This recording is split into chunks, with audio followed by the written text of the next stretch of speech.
Koenig, Senator McCreary, Senator Razor, Senator Shore.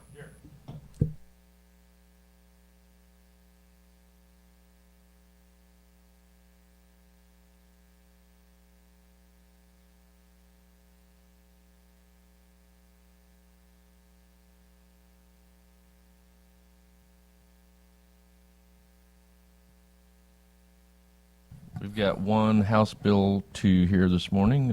Representative Murphy, House Bill 188, whenever you're ready.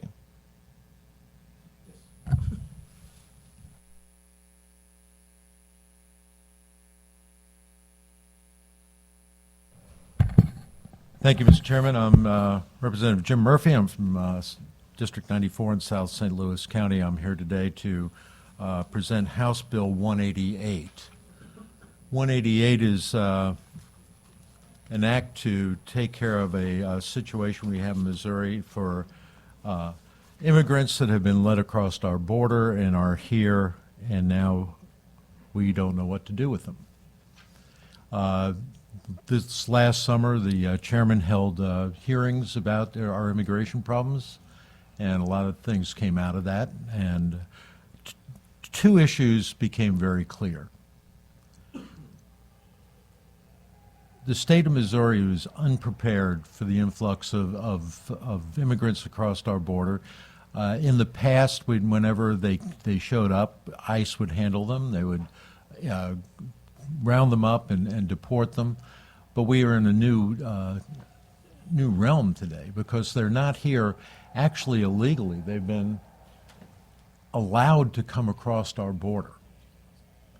They've been given a ticket of sorts that says you can come in and show up for an immigration hearing sometime in the future, and that sometime in the future is undetermined. It might be years before that ever comes about, but they're here. Missouri does not allow us to hire them, so they're here. There's been estimates that we have 10 to 20,000 of them in the state of Missouri. What are they supposed to do? So now here's our situation. We got workers here that aren't allowed to work. We've got a labor department, and this we'll tell the story about when we discovered a construction project in St. Charles, building a huge apartment complex, and all of the workers were there couldn't speak English. So Scott Fahn, who's the editor of the Missouri Times, took a camera crew and an interpreter over there and talked to these people. And what we found out was they were being bussed in daily in a white van after spending the night in a flea bag hotel and being paid almost slave labor, $100 a day, working 12, 13 hours. Then they put them back in the van, they take them back to the hotel. So, number one issue is that fair to these workers? No.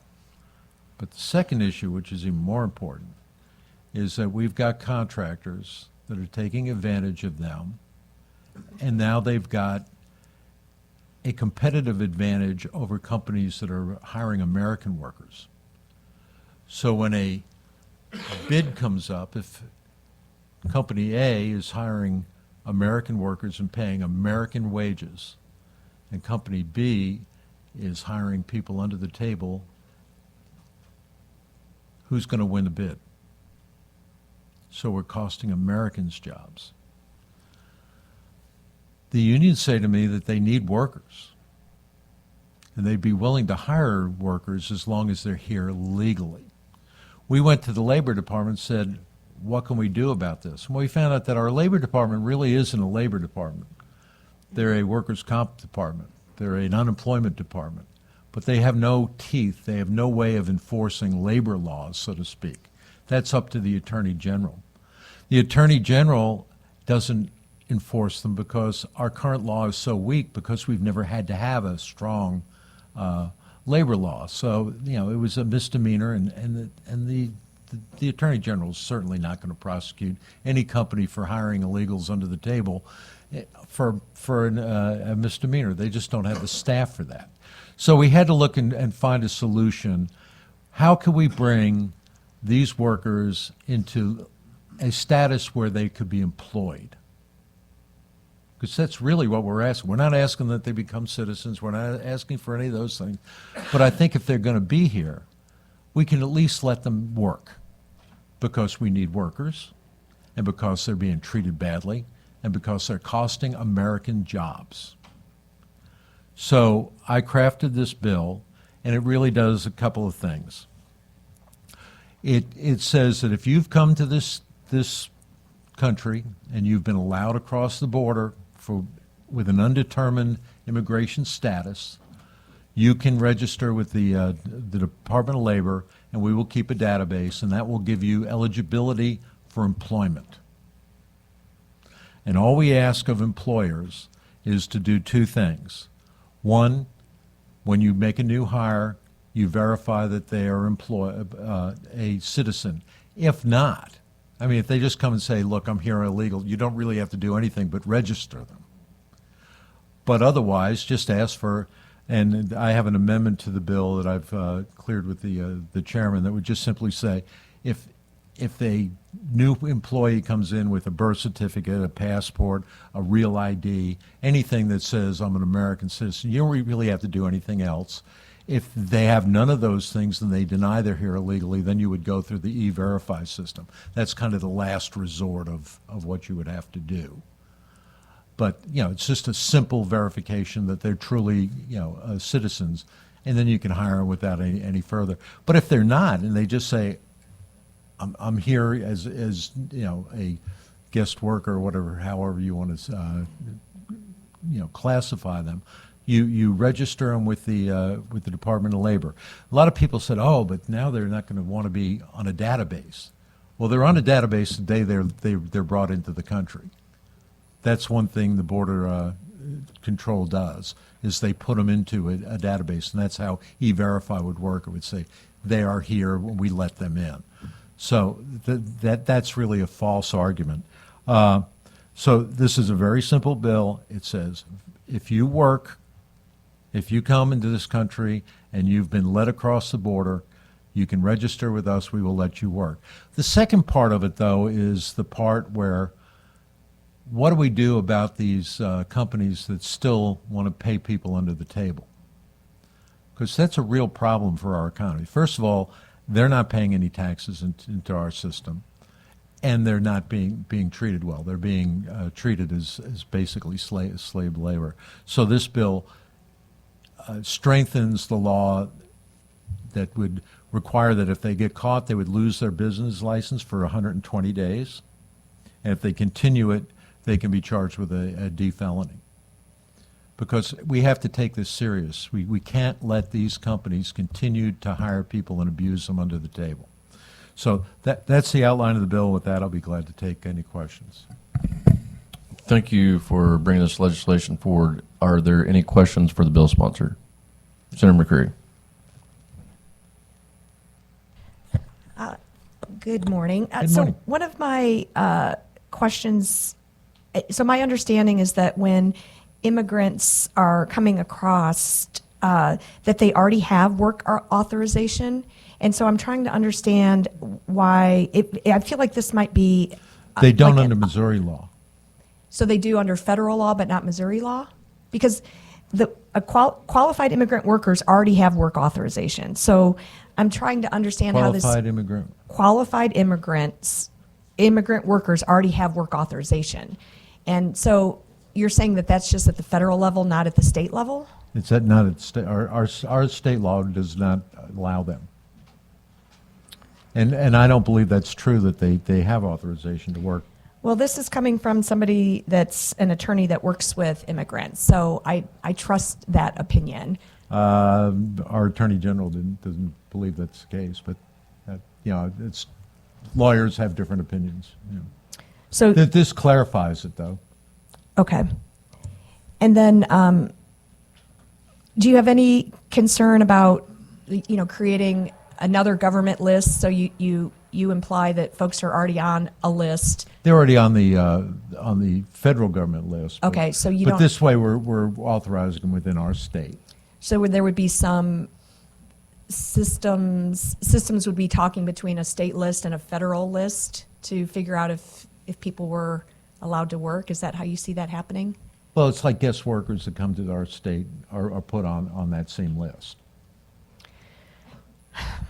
Okay. Well, folks in your party generally seem uneasy with creating lists of people. So my concern is that, this kind of requirement would push some workers even further into the underground market, and then it makes it harder for them to take care of themselves, but also it does have a fiscal impact on the state, because right now folks that are working here are paying taxes, are being taken out of their pay. So I'm worried about creating some kind of barrier where the option would be. Well, Representative or Senator, I'm really trying to protect these workers. So Right that's your now, they're being motivation for the bill? abused. They're absolutely being abused. And, I think putting them on a list is a small price to pay to protect those workers and to protect our companies and to protect our American workers. There was no other way that we could come up with in a scheme that would work on this.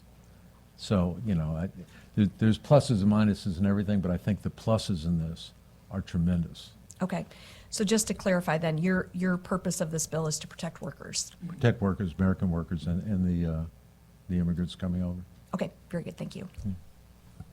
I think that of all the hearings we had last summer, I mean, there's a misconception when you're a Republican and you're dealing with immigration that we immediately are doing something discriminatory. But Right. this bill truly is to protect workers' rights. And, I mean, I'll use the example of when was that, last summer? Right. In southern Texas, there was a 53-foot box trailer on the side of the road hooked up to a tractor trailer abandoned, and there was over 20 people dead in the back of it. They were driven across the border.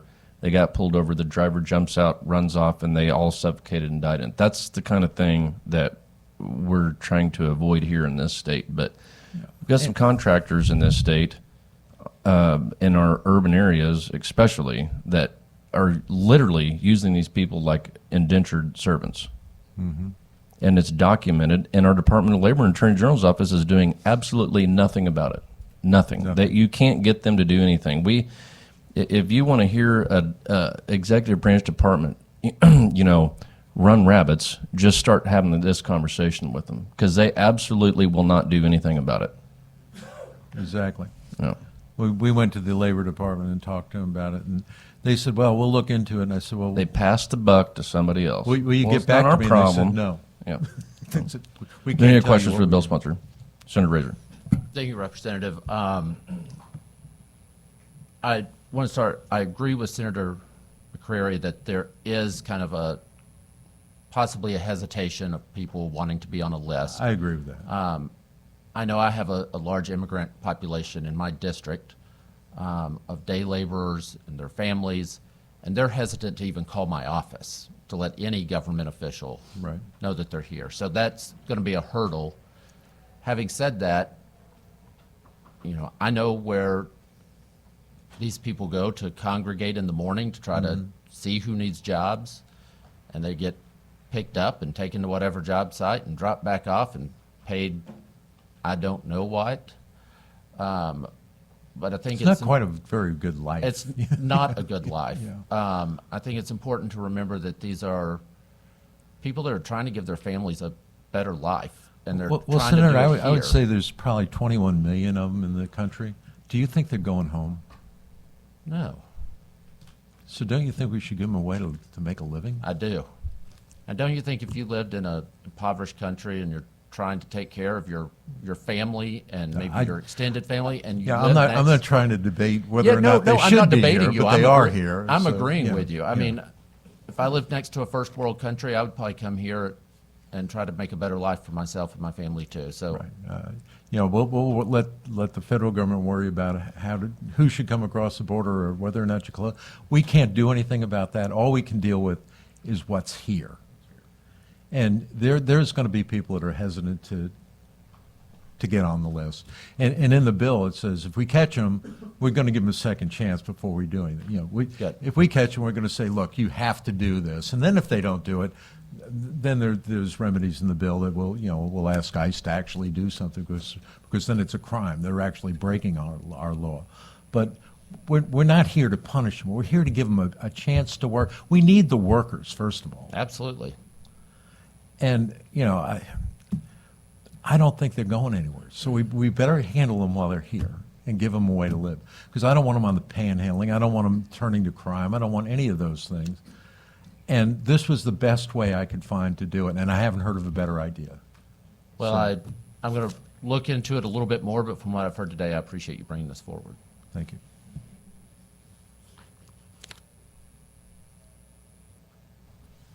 Is there any questions for the representative? All right, seeing none. Yeah. One thing I want to say is I did give you an amendment that made it easier for the businesses to verify that I understand you're going to roll into a committee sub. Okay. Okay, thank you. Are there any witnesses to testify in favor of the bill? Please come forward.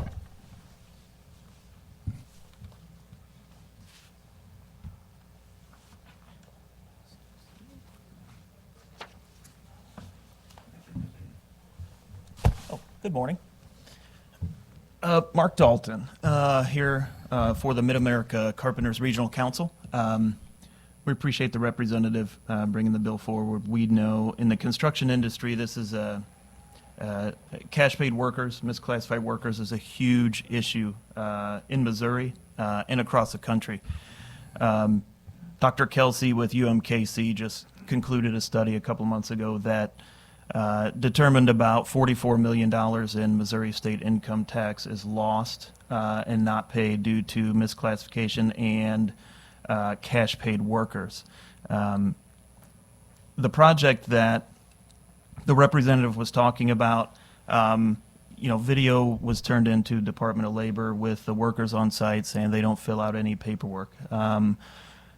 You can't do E-Verify when there's no paperwork. If they know that they can cash pay the workers, they cash pay the workers, no paperwork changes hands, there's no taxes deducted, no work comp insurance, none of that on the workers. So this is not only, just a state income tax that is lost, but also insurance fraud, tax fraud going on. It undercuts the legitimate contractors. If you're a contractor and you hire an employee and you pay their wages and deductions, if you misclassify a worker as an independent contractor, you can cut about 30% off of what you're paying. If you cash pay, you can pay even less than that.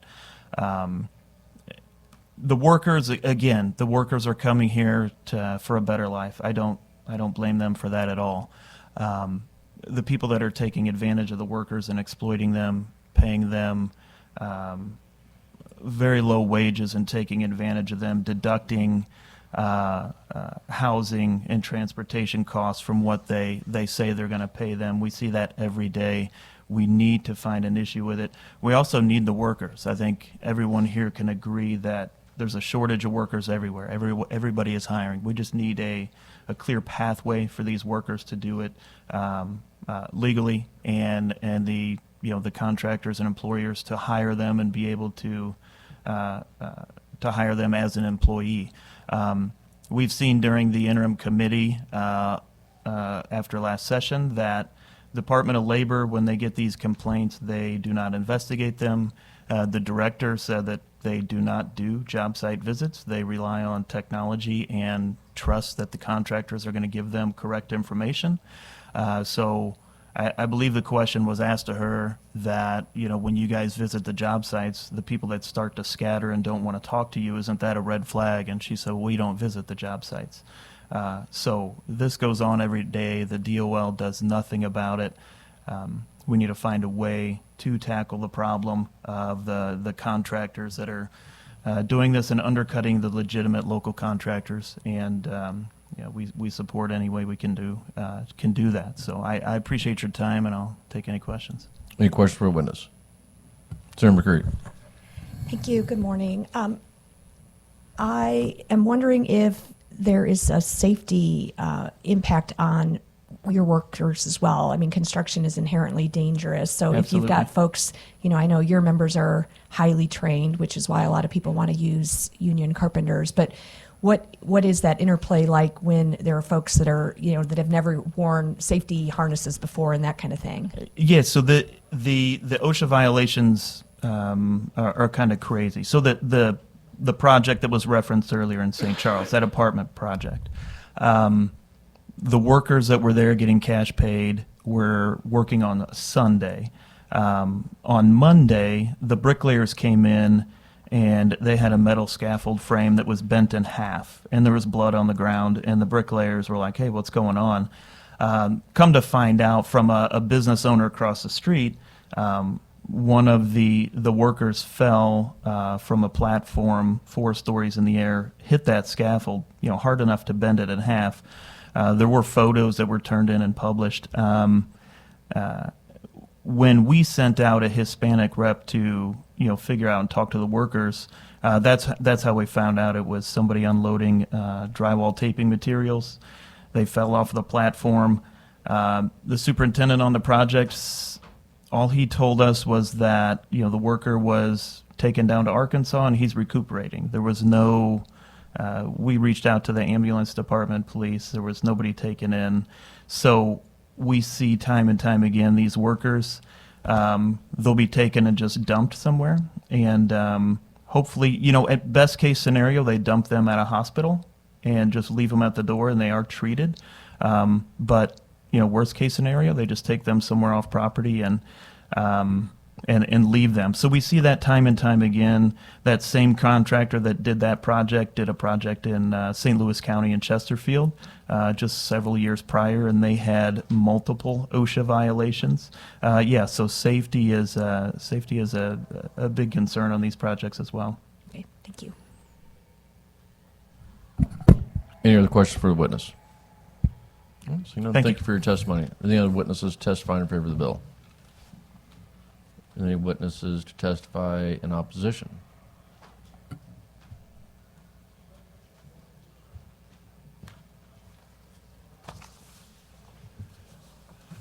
Good morning, Mr. Chair, members of the committee. Philip Arnzen with the Missouri Chamber of Commerce and Industry, and we'd like to go on the record in opposition. We have a couple concerns. The first one is with the E-Verify mandate, mandating that all businesses use E-Verify when they hire new employees. I know that the bill sponsor had mentioned there's a committee sub. We've looked at that language, and we appreciate him working with us, and it is better.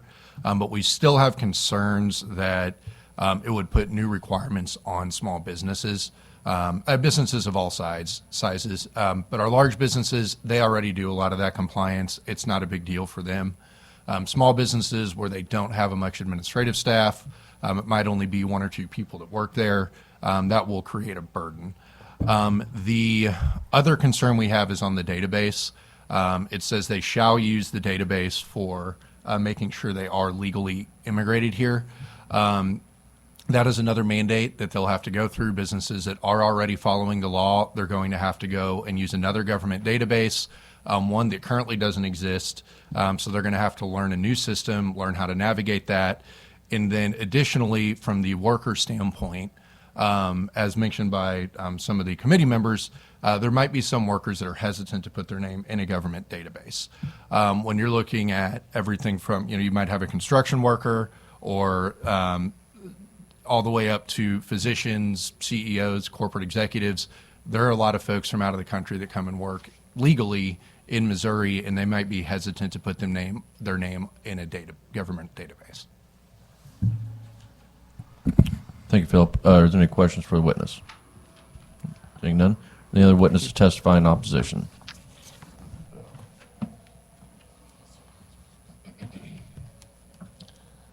Good morning, Senators. My name is Caitlin Ung. I'm the Policy and Campaigns Associate at the American Civil Liberties Union of Missouri, and on behalf of our organization and our 15,000 members statewide, I would like to express our opposition to House Bill 188. The bill has harmful impacts that includes expansion of E-Verify to private entities, increasing burden on both employees and employers. It increases punishment for employers, so the second violation is considered a Class D felony, and increases surveillance of certain immigrant workers who are lawfully present. While E-Verify has been used in Missouri before, E-Verify has been found to be unreliable, inaccurate, and an ineffective program. Workers injured by data errors will need a means of quickly and permanently resolving data errors so they do not become presumptively unemployable. So House Bill 188 lacks sufficient due process provisions to aid workers who are wrongly denied the right to start their next job. E-Verify presents a flurry of concerns about privacy, cost, and discrimination. There is great potential to diminish the privacy of Americans, and this can lead to a national biometric identity program.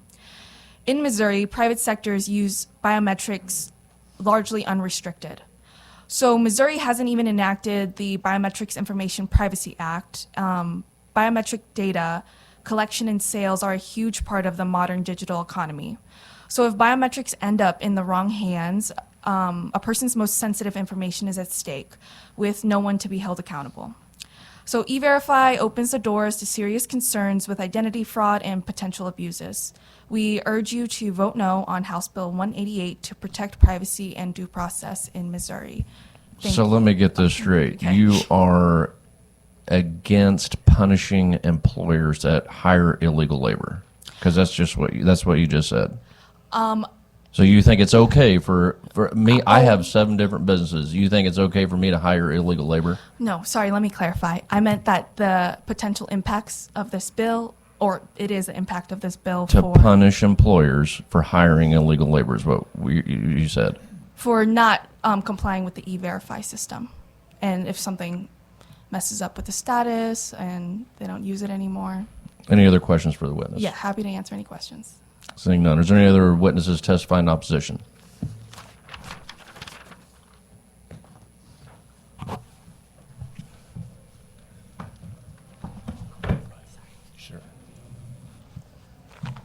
Mr. Chairman, members of the committee, Ray McCarty, President of Associated Industries of Missouri, and we have a long-standing policy on immigration that it should be set at the federal level. Everything that you've heard here could have been avoided should the federal government actually do their job and enforce the immigration laws that we have, right? The problem is we don't have any enforcement at the federal level. Different people have tried to fix that. I don't think anyone has fixed that. So that's very first off the bat. We understand the representative that filed the bill and his intentions are pure. We believe that he's trying to address a problem we all know exists. And so I want to start by saying that we understand what he's trying to do, but we have a little difficulty with the method that we're using here, doing this on a state level rather than the federal level. Also, using the E-Verify system, I don't know how many of you are smaller employers that don't hire very often. We actually found ourselves in a position, because we do have rentals of rooms that sometimes go to state agencies, we fell into the having to use the E-Verify system. And if you don't use it very often, I don't hire very many people very often, you have to go in and do an educational seminar type thing that you have to watch this video and then take a test, answer a question, then you watch another video and take a test. And it's a lot of time. So for small business people that are just trying to do their whatever their business is, E-Verify can be a big burden. If you hire a lot of people, which is the current requirement, if you have more than 50 employees, you have to use it anyway. Most of my larger employers are using this and really like it because it can give them an immediate answer as to whether someone's employable or not. And so the ones who find it advantageous to them are already using it. The smallest businesses, though, that don't hire very often, it would be a burden, and we're opposed to having to do that every time. Also, that vicarious liability of a contractor for a subcontractor. So if you have a subcontractor that's working for you, I'm not sure about the knowing standard. I have to do more research on that. But it appears to us, even the state of Missouri, if you remember back during the Blunt administration, I believe, there was a contractor that was doing some landscaping work for the state of Missouri that was found to have been employing illegal aliens. So if the state of Missouri, with their rigorous process, got tricked into that situation, imagine what a regular contractor that doesn't have the resources the state of Missouri has may be put in if they are liable for that. And then, of course, the felony provisions, we wonder how that would work. Class D felony for an individual, we can understand. Class D felony for a business, how does that work? Who goes to jail? You know, we aren't really sure how that would play out. And then the suspension of licenses for 3 months instead of 14 days seems pretty abrupt. But again, we think the policy should be set at the federal level, and happy to answer questions that you have. You know, I've heard a lot of witnesses testifying how cumbersome E-Verify is. Even dummies like me can figure it out. I don't know if you're familiar with the Missouri Link Deposit Program the Treasurer's Office has, but if you take advantage of that, you have to register your employees on E-Verify. Right. It takes about 30 seconds an employee, and it's pretty easy. Trust me, I've done it many times. And you have to do it once a year to verify that you do not employ or will not employ illegal immigrants. It's pretty simple. Well, I found it to not be as simple as you, Mr. Chairman, because, as I said, we only hire a person every couple of years, and so every time I would have to go in and go through the training program. It was a lot longer than 30 seconds. It was You know, and series of we slides. have a bill, I think, on the Senate floor.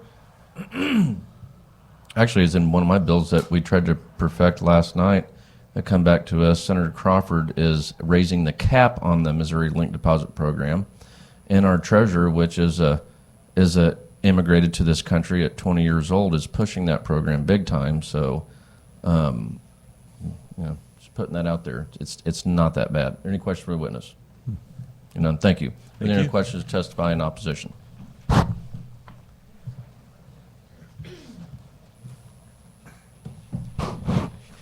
Thanks, Mr. Chairman. Members of the committee, Michael Gibbons representing St. Louis City SC.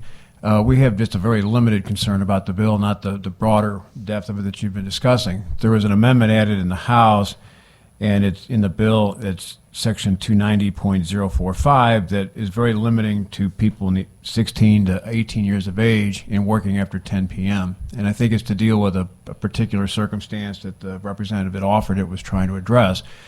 The impact of it would be it affects us. We have one of our players, Miguel Perez, is 17 years old. He's a high school student at Pattonville High School in St. Louis. We've got two other players that are in our academy in the City 2 team, which is their next level below the professional team, that this would impact. And it also raises just a broader question on the exemptions that exist currently for entertainers and young people who are involved in entertainment, and why that does not include athletes or athletic events when it does include other types of performances, including rodeo, that it really suggests that maybe we ought to look at that as well. But that's our concern about this bill is one element. Any questions for a witness? Seeing none, thank you. Any other witnesses testify in opposition?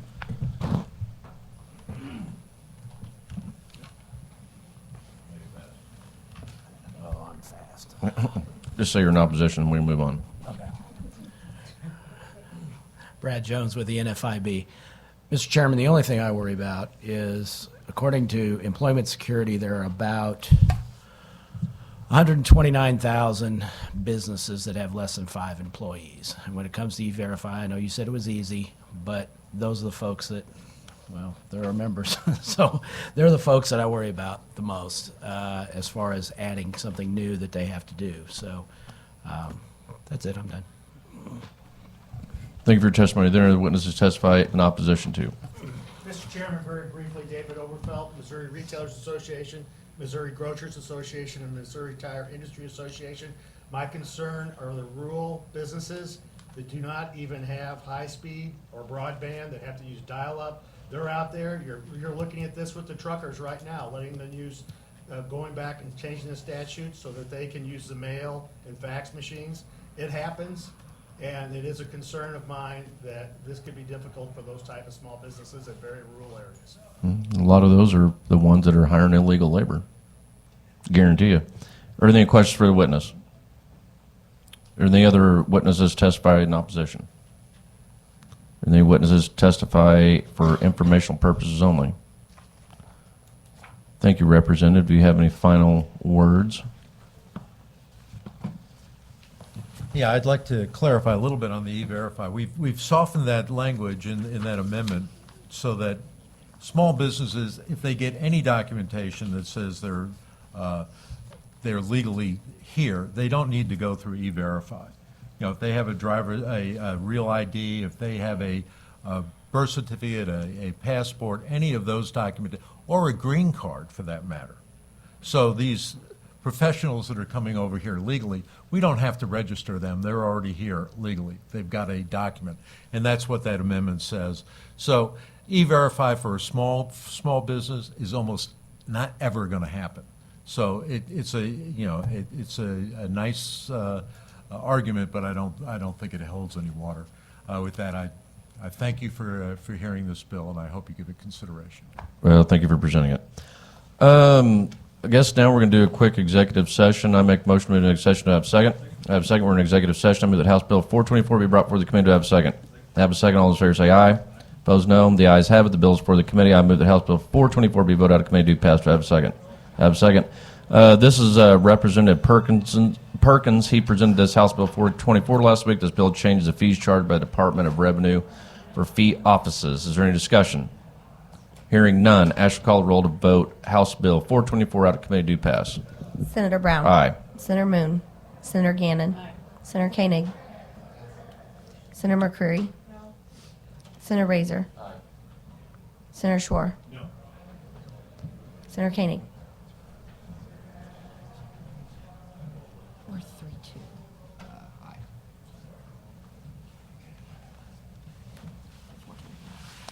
By your vote of 4-2, the motion carries. I now move that House Bill 1120 be brought before the committee. Do I have a second?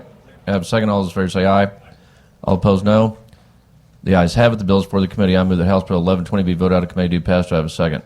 I have a second. Representative Hardwick presented this bill 1120 last week. This bill modifies the requirements of notice of sale by an operator of self-service storage facilities. Is there any discussion? Hearing none, ask to call the roll to vote House Bill 1120 out of committee. Do pass. Senator Brown. Aye. Senator Moon. Senator Gannon.